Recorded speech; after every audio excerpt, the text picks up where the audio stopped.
The nature of the food for breakfast was 6 o'clock, was a so-called tea with garbage in it, terrible.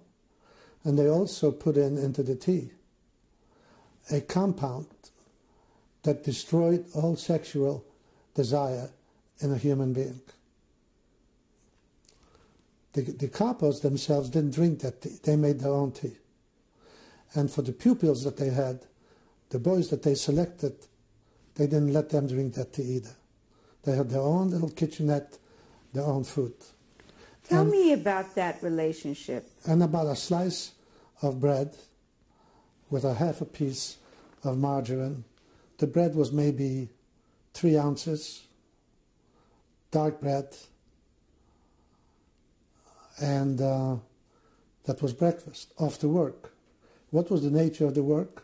The nature of moving earth, moving stones and earth for no purpose. The nature of the relationship between the kapos and the young boys that you described. 90% of the kapos were homosexuals. Were they Jews? No. Germans or other nationalities that served jail terms in Germany. But they gave them a chance, if they'd volunteered to go as kapos, to go to Auschwitz. And they made them kings. They had a wonderful life. They had their own kitchen, their own food, unlimited supplies of food. And how many boys did they have with them? One at a time. They selected from young boys, good-looking kids, and made them their assistants. They called them pupils.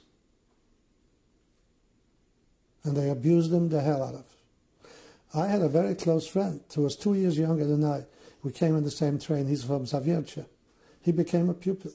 But he lived like a life of Riley. For how long? As far as I know, until I left Auschwitz, and he was still there.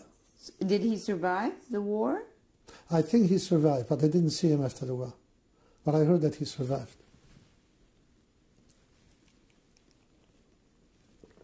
The worst part of it was, if the capo had the desire to be brutal for the kicks, at 2 o'clock midnight, he would wake up the whole barrack, chase us out, no matter what kind of weather it was, run us into the cold showers, people got heart attacks like hell, and then get us back into the things, for the kicks, just for the kicks.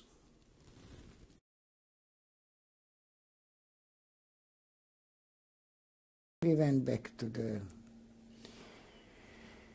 the barracks, where the lights was put out quite early, and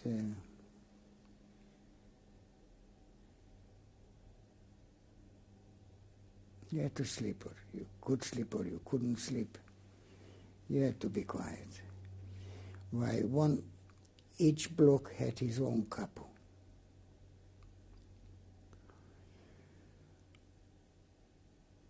And I don't know why. Nearly every capo was a homosexual. Probably to get into that high position. And the chappie who was the capos of capos, a German, a Christian, who was a homosexual, big man, I remember him. Gee, he was a strong man.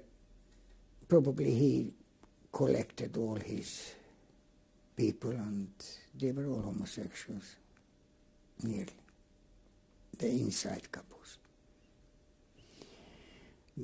That chap was only responsible for the inside of the block, no people to escape during the night, and everything to be quiet. And every one of them had 1 or 2 young kids whom the boys entertained them in the night.